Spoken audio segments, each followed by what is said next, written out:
younger than us or, you know, passed and retired. So why not? You know, I want to challenge myself. The best always looking to fight the best and challenge themselves, you know, and why not, you know, challenge. Terence Crawford can't beat him, right? This is a money grab for Terence Crawford. It's just a situation where Terence Crawford is trying to fill up his bank account opposed to actually his legacy.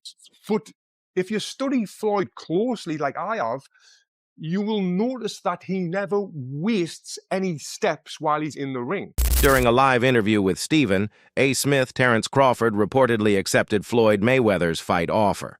Crawford explained that for him, boxing has always been about testing his limits and embracing challenges, no matter how big they are. He emphasized that the best should always fight the best, and with calm confidence declared that stepping into the ring with Mayweather would be another way to prove himself and surpass every expectation. Because this is Terence the businessman talking, right?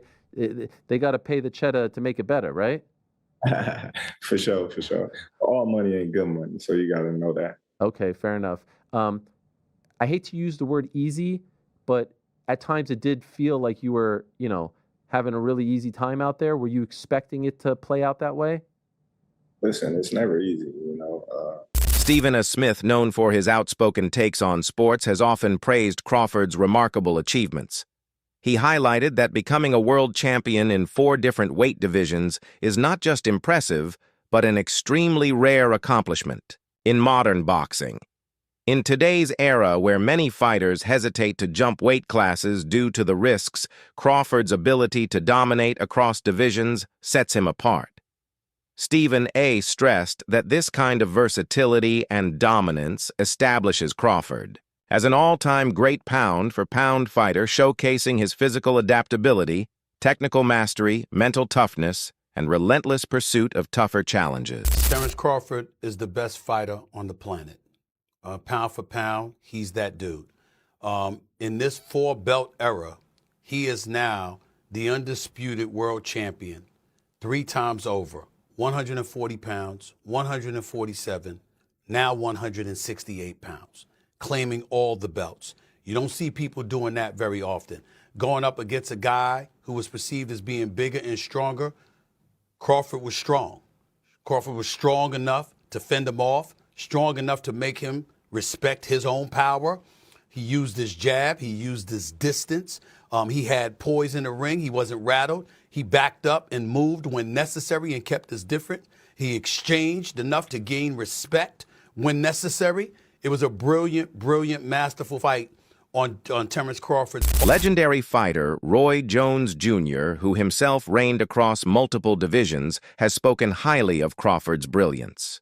He noted that in Crawford's bout with Canelo Alvarez, he displayed a unique ability to borrow tactics from Floyd Mayweather and Erislandy Lara, 2 fighters who previously troubled Canelo in very different ways. What impressed Jones most was Crawford's adaptability. He didn't just copy their strategies, but blended and refined them into his own rhythm, making them even more effective. This sharp ability to study, adjust, and execute is what separates Crawford from many fighters who stick rigidly to one style against elite opposition. As Canelo Alvarez has been a great fighter his whole career, people like Erislandy Lara gave you the blueprint on how to beat him. People like Floyd Mayweather also gave you the blueprint on how to beat him. But Bud is more fierce, more fearsome, and more angrier, and more meaner than both of those guys. So you know if they showed you the blueprint, Bud gonna go out there, take that blueprint, and do even more with it, which is what Bud did. So it was never a question in my mind whether Bud really was going to outbox me, it's just if he could take the punch. And right away he showed, bam, he could take the punch. So I know from that point, if he just slow him down, which he did, he'd be okay. Then late in the fight, what other people still didn't see, late in the fight, Bud started hitting Canelo's body. One of those body shots, I think about the 7th or 8th round, hurt Canelo. I was like, whoa. Bud hit him in the right spot then, and he got Canelo's respect with that too. So Bud fought a very, very awesome fight, fought a beautiful fight, very tactical. Very controlled. Yes, it was a beautiful fight for boxing. It was a beautiful fight. You know, Bud got hit with some shots. He did. He did. He got hit with some single shots going out. You know, he's going out, and you know Canelo, if he has you trapped in the corner or along the ropes, it's typically 1 to 2 big shots. You know that if you've watched him. Yep. So you could tell Crawford as he was going out, he knew the one shot was coming, and several times it landed. He even got hit with a two-piece. I don't remember what round it was, uppercut right hand that Crawford took well. So when you started seeing him absorb the shots, if you're Team Crawford, you don't want him to take that shot. But if you started seeing that, now you know that, okay. And I think that's what gave Crawford the green light to stay there a little bit longer. He smiled about it. He smiled about it. Yeah. And sometimes that smile can be a lie, and sometimes that smile can mean what I think it meant for Crawford, which is, oh, that's not as bad as I thought it was. The idea of Crawford facing Floyd Mayweather, even in an exhibition, has sparked heated debate. Critics argue that such a fight could damage Crawford's legacy, suggesting it might look more like a money grab than a pursuit of history. They point out that Mayweather's recent career has revolved around lucrative exhibitions rather than legacy-defining contests. However, others believe Crawford's legacy is already secure and that a clash with Mayweather would simply add another fascinating chapter to his storied career. With Terence Crawford, it's just a situation where Terence Crawford is trying to fill up his bank account opposed to actually his legacy. This is what was being said, right? This is what people perceived. Terence Crawford was just attempting to cash out. When comparing Mayweather and Crawford, discussions always become complex. Floyd's resume boasts victories over some of the greatest names in boxing. Yet critics often point to the timing of those fights. Canelo was still inexperienced when Floyd beat him, and Manny Pacquiao entered their 2015 mega fight carrying an injury. Furthermore, Floyd's reluctance to grant rematches, particularly against Pacquiao, left fans with lingering questions. By contrast, Crawford's dominance has consistently come. Against opponents in their prime, at their very best, this fuels the ongoing debate over whether Mayweather's perfection was due more to pure skill or calculated timing and matchmaking. Floyd Mayweather is still greater than Terence Crawford. We need to really talk about this now. A lot of you guys are putting Crawford a bit too high. If you want to say Crawford could beat Floyd, I'm more open to that conversation, but when you're lining up the careers, I'm going to say Floyd every time. While they're both 5 division, Bud has become 3-time undisputed, but he's only fought 10 world champions to Floyd's 25 world champions. You can't take away the 5 division, 3-time undisputed. In terms of accolades, yeah, he probably gets the nod over Floyd. I say their accolades are about relative, considering Floyd Mayweather won Fighter of the Decade as well. But when you get to the resumes, Pacquiao, Oscar, Canelo, Cotto, Mosley, Castillo, Marquez, Zab, Gotti, Hatton, and Corley. There's probably way more people that this guy just didn't name. And then when you get to Bud's resume, not saying it's just bad, but the only names that's really worth mentioning is going to be Spence and Canelo. It's not a knock on Bud. Bud was not able to make those fights early on in his career. But I got to tell you guys what it is. Bud's resume just doesn't line up with Floyd's. Take their top 20 wins. Bud don't even got 20 wins to really sit here and name. Floyd got a good 20-something plus. Bud probably got about 10 wins that we could really sit here and name. Floyd's still greater than Bud, in my opinion. Boxing analyst Tony Jeffries has often emphasized that Floyd Mayweather's greatest weapon wasn't just his defense or speed. It was his mindset. Floyd's unshakable belief that he could beat anyone gave him an unmatched psychological edge, even in close fights. His supreme boxing IQ, adaptability, and calmness under pressure allowed him to seize control. This mental dominance, combined with his technical precision, is why he retired with an unblemished record and why many consider him nearly unbeatable. Mindset, they're really confident, they really believe in themselves, but you need more than that mindset. You need to have the full package of everything that I'm talking about, what Floyd has got. You fighters should only want to get better. The more you win, the more you should work harder. If you think about losing, you're going to lose. All I ever thought about was winning. So that's all I know. Floyd would visualize his success before he even stepped into the ring. There was no alternative to him but winning. And this mindset isn't just for boxing, it's for all walks of life. And I've actually done a full video talking about how I used this mindset of visualization to win my Olympic medal. And it was an absolute game changer. Now, Floyd used to use this mindset to ease the pressure that he put himself under. And he made himself think like, I'm not under any pressure right now, where he was under immense pressure. either makes you or break you. Well, you see where I'm at, so it's obvious that I'm the type of athlete or I'm the type of entertainer that can deal with pressure. There's never no pressure. Now, if you watch his fight in 2013 when he fought Canelo Alvarez, Canelo came in a young, strong, undefeated fighter, but by round 2, Floyd kind of had him figured out. He was reading Canelo's jab. He would slip outside and then come back with a clean counter punch, then move his feet and get out of the way. He basically had the full fight under control, and he was controlling the full rhythm of the fight. He was forcing Canelo to fight at his pace. And this is what he would do in all of his fights. He would get his opponent to do what he wanted them to do without their opponent even realizing it, which is what we call boxing IQ. Now, even though I'm not a fan of Floyd Mayweather personally, because of the time when I did meet him, what he said to me made me just feel like this guy is a piece. Among boxing fans, another potential dream matchup keeps resurfacing. Terence Crawford versus David Benavidez. Benavidez's size, power, and relentless aggression would pose a very different kind of threat to Crawford. For many, this would be the type of legacy-defining fight that carries both risk and reward, showcasing skill versus size, precision versus pressure. While nothing is official, the buzz around Crawford versus Benavidez reflects what fans truly crave: dangerous, meaningful matchups rather than exhibition spectacles. Not me, but shocked the world.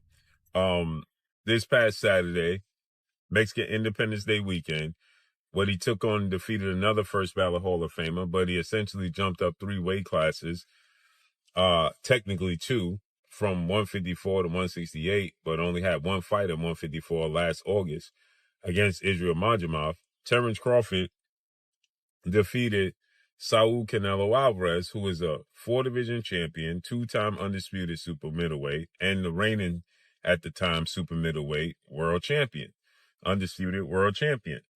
And Terence Crawford beat him handily and convincingly. And because he beat him so easily, now the 63 win, 3 loss, 2 draw, 39 win by way of knockout, biggest threat has been now imposed on Terence Bud Crawford, and that's the Mexican Ecuadorian monster, David Benavidez, who is a 2-division undefeated world champion, is the 2-time WBC super middleweight and reigning WBC light heavyweight, 175-pound champion, who has a record of 30 wins, no loss, no draw, 24 wins by way of knockout. He stands 6'2" with a 75-inch arm reach. This is a fight that David Benavidez has been calling for Canelo Alvarez when he was at 168, and Canelo Alvarez strategically maneuvered around him. But Canelo Alvarez is 5'7" with a 70-inch arm reach, started his career at 147 pounds, made his real name at 154 pounds. He's not a big guy, okay? And styles make fights. Benavidez is 6'2" with a 75-inch arm reach. His last fight at 168 against Demetrius Andrade, he rehydrated to 193. So he's a big guy. Canelo Alvarez probably rehydrate to 182, maybe 185 max, right? He's not a big guy. Right? Comparisons between Mayweather and Crawford will likely never reach a definitive conclusion. Both faced the best available in their eras, and both emerged dominant. Floyd's defensive mastery and undefeated record made him a legend, while Crawford's success across multiple divisions cements his own greatness. Their era's circumstances and paths differ too much for a clear verdict, but together, they represent the absolute highest standards of boxing excellence. My goodness, I said that was going to happen. If Crawford was to win, we're going to be seeing a lot of these debates on whether or not Floyd Mayweather or Terence Crawford is going to be better. Now, this is going to be a debate for a long, long time. I'm talking about one of those debates like LeBron versus MJ, Messi versus Ronaldo. It's one of those. And the thing is, I can get behind it. Let me go ahead and say this. When it comes to resume, I do think we give Floyd Mayweather the edge. I mean, he beat a bunch of champions. He reigned for a long time. While Crawford, his resume is heavily criticized, and he's just not getting, his kind of respect for beating Errol Spence and Canelo Alvarez. But if we're talking strictly off of skills, This is where things get really, really tough to talk about. I think a fair assessment of this matchup would be Floyd Mayweather wins from 135 and 140, while Crawford wins from 147 to 154. And I say that because I feel like Floyd's style changed once he got to welterweight. He became a more defensive fighter, and he just wasn't as much focused on offense. And knowing this, I feel like Crawford would have had a much better chance of handling him. And we all know, Crawford was an absolute monster at welterweight. But man, like I said, this is going to be a debate for a very long time. And I can't wait to hear all the talk about it. But I'm curious on your thoughts. Who do you think wins in the fight? Floyd or Terence Crawford? Let's talk about it. And follow me for more Boston Talk. Trainer Greg Hackett perfectly captured the symbolism of Crawford's victory over Canelo Alvarez. He reminded fans that Canelo had long been seen as the most dominant and feared fighter in boxing, a shark at the very top of the food chain. By dismantling him, Crawford didn't just win another fight. He flipped the hierarchy. In Hackett's words, Crawford became the new predator of the sport, the man at the top of the waters, the fighter everyone else now fears. Because you got to remember, Canelo is the guy right now in the sport. That's supposed to be the man, you know, big bad wolf. You beat him, you the wolf. Now it's like, you know what I mean? Like, all right, who else I'm going to fight? You beat the shark, you beat the wolf. Right. Damn. Like, you know what I mean? Ain't no more ops out there. It's ops out there, but who gonna make them really want to get up? That's the shit got to make sense. Like you said, you be the shark and then you be the wolf. Yeah. But there's the monster. Yeah, it is, but that's like a real monster. Bro, to me, it don't make sense. But that's really what, a monster. Yo, is that proof? All right, we got the legendary Pape in the building. Legend. Chillin'. But what makes sense? Like, what makes the most sense? I know you said get a line of suits, Brooks Brothers. Yeah, you know what I'm saying? Your line of suits get your money, man. Go ahead and get the easy money, man. You ain't got to sweat no more. What's up, Not saying you ain't got to work, you ain't got to sweat. What's happening? He's paved a career where he could sit down at a table and get this money. He could come out with a Terence Crawford series now, just whatever, doing whatever he like to do. People gonna watch it. Nobody, the fighting part, people don't understand what it's like to be a fighter. A lot of times fighters really don't be interested in certain fights. It's cause when a guy see himself up here and then is fighting a guy down here, it don't interest him. So therefore, when he train, he not gonna really train. He gonna train, but he not gonna train. He not gonna listen. He gonna feel like his coach taking it too serious, and he like, man, this ain't even that. Crawford's victory over Canelo Alvarez was nothing short of career-defining.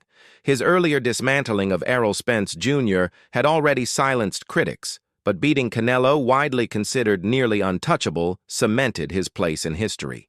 Analysts agree that with these back-to-back triumphs, Crawford has erased any remaining doubts about his greatness. His ability to dominate champions in multiple divisions has secured his legacy as one of the greatest fighters to ever step into the ring. But I think there was enough action, and I think Crawford displayed his skill enough, even to someone with not the most trained eye, that they know they saw a very high-level athlete perform something at a very high level last night. I think he gained the sports world's attention last night and respect. He already did after Spence, but it went to another level in this fight. And I think even the fight itself, like just from a median level, but then the moments where they were having these exchanges, like kind of late in the fight, then people were like, all right, it was good. Then like, okay. I saw somebody like, they're squabbing. Like, there's a fight here. So I think it did. And Crawford closed the show. Yeah. In 10, 11, 12, he stood in there and landed some hard shots and rocked Canelo at the bell. He didn't, well, James was talking about the great Floyd Mayweather. Floyd would go up on you 8-0 and then coast, and you might as well turn the fight off at midway through the ninth. Like, you know, he's not going to, but Crawford didn't do that. That's for today. Video subscribe for more.